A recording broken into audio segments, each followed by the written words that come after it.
2023, I decided to sublet a rental cabin for a couple of months after an argument with my dad. The actual renter was going through his own personal issues. For simplicity, I'll call him my landlord. The cabin was a full unit, paid on a month-to-month basis. It worked out perfectly for my situation at the time. The cabin had 2 floors, technically. It had a small kitchen, a decent-sized living space, and 1 bedroom upstairs. That bedroom could only be reached by a short staircase leading to a quirky hatch-style door. I'd already been living there for a month by then. I had paid for the 2nd month, so I was pretty settled in. The cabin was located at the end of a dirt road. There were a few other similar cabins nearby. One of the cabins appeared vacant. I never saw any cars or lights on. I hadn't met my other neighbors yet, but I knew people lived there. I worked 12-hour shifts. After getting home, I was always too exhausted to do much, so I'd go straight to bed and watch TV until I passed out. One night, I followed the same routine. I got home, made a peanut butter and jelly sandwich and a protein shake. Then, I went upstairs to bed. As usual, I closed the hatch door behind me. Leaving it open at night made me feel exposed and uncomfortable, even though the door didn't have a lock. The cabin was small, built for 1 person or a couple. I was lying in bed watching TV when I suddenly heard a voice from downstairs. Who's up there?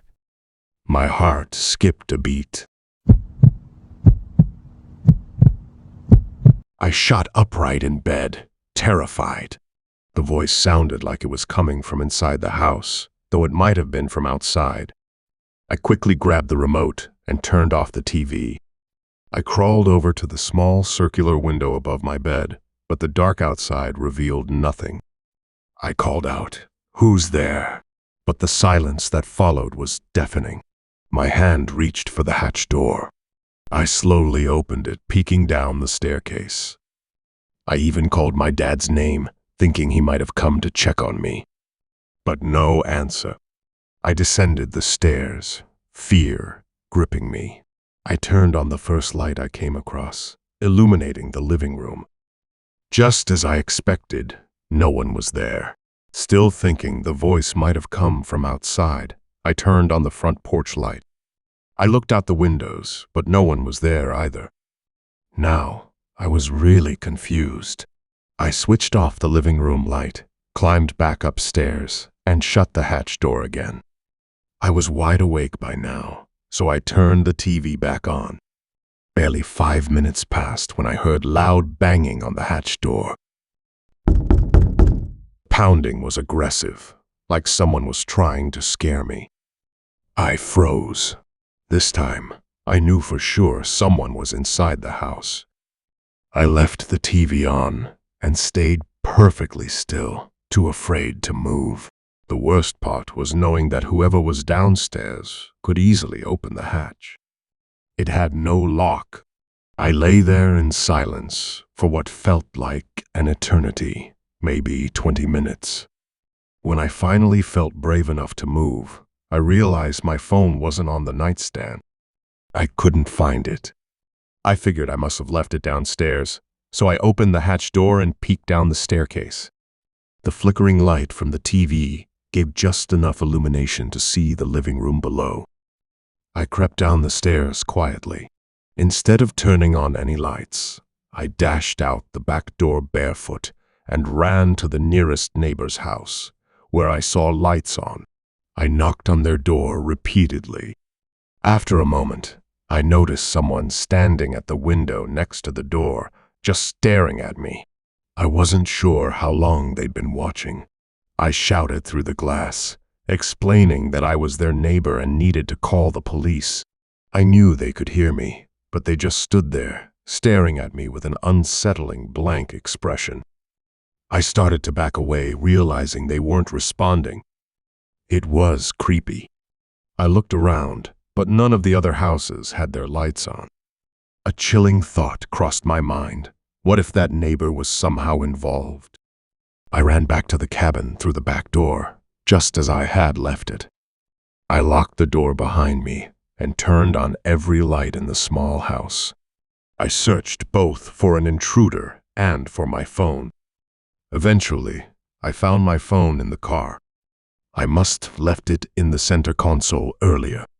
I went back inside, and the TV was still on upstairs. I climbed the stairs, but when I reached the top, I froze. Someone was sitting on my bed, staring at the TV. It was a man. I screamed, and he slowly turned his head to look at me. Before I could register anything else, I bolted down the stairs and out the door, calling 911 as I ran to my car. I sat locked inside my car, watching the house while I talked to the operator. As I waited for the police, I saw someone walking from the backyard into the woods. When the police arrived, the officer searched the house and checked the upstairs bedroom. I told him about the person I saw disappearing into the woods. The officer asked if I had somewhere else to stay. Reluctantly, I packed some essentials and went back to my dad's house for the night. The next day, I returned to collect the rest of my belongings. Luckily, the landlord agreed to refund part of my money. He did ask what the man looked like. After that, he didn't ask any more questions, which struck me as odd.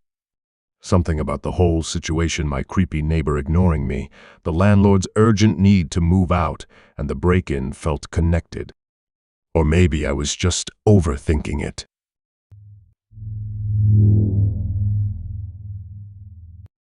It was a Tuesday night, around 11 p.m. back in 2013. I was walking down a dimly lit street on my way home from work. My car was in the shop, so I had no choice but to walk 3 miles home each day. It wasn't too bad, as I always got home before midnight. I lived in a small town in southern Indiana, and by 10 p.m., the streets were usually empty.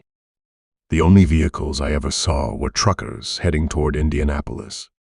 About a mile into my walk, I turned onto a dirt road.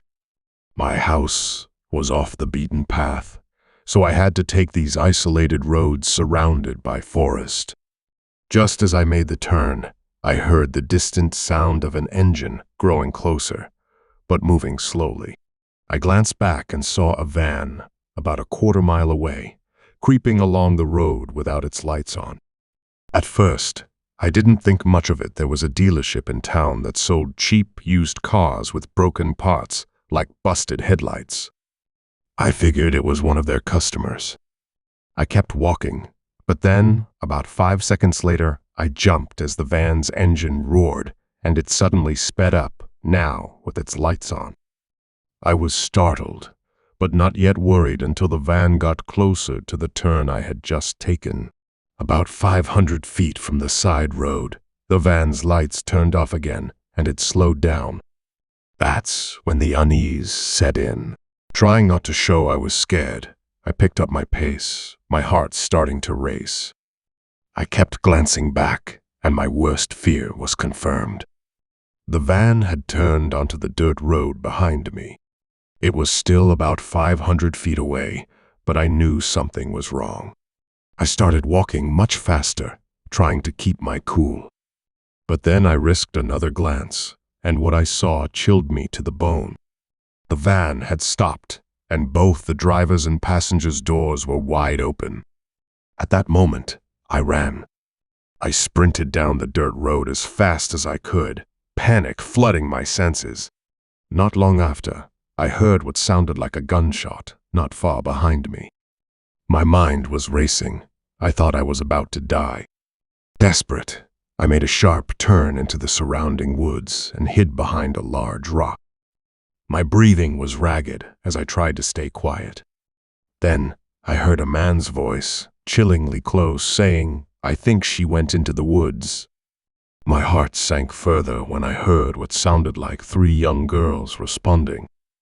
One of them said, "Okay, sir, I'll see if we can find her." Now, it wasn't just my life I feared for. I was terrified of being caught by whatever twisted group this was. My hand clamped over my mouth, trying to muffle my breaths. And then the man said something that made my blood run cold. Whoever finds her doesn't have to drink the blood tonight. A million horrifying thoughts raced through my head.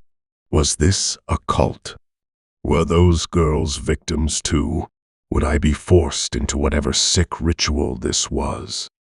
Time seemed to stretch endlessly as I sat behind that rock, terrified of every sound I heard. Finally, after what felt like an eternity, I heard police sirens in the distance. Red and blue lights flashed near the edge of the woods. Gathering my courage, I sprinted toward them, screaming for help. The cops came to me, and one of them asked, "Mom, do you know about the body?" I was confused and said, "What body?" That's when I saw it, something I'll never forget. A young woman's body, naked and gutted, lay in front of the police car. Blood was everywhere. The van was gone. Shaking, I explained everything to the police, the van, the man, the girls, and the horrific things they had said. The officers assured me they'd investigate and kindly drove me home. But that night, I couldn't sleep.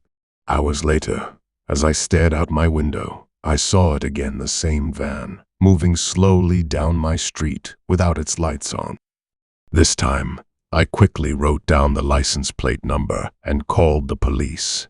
When they arrived, the van was long gone. But what they told me haunts me to this day.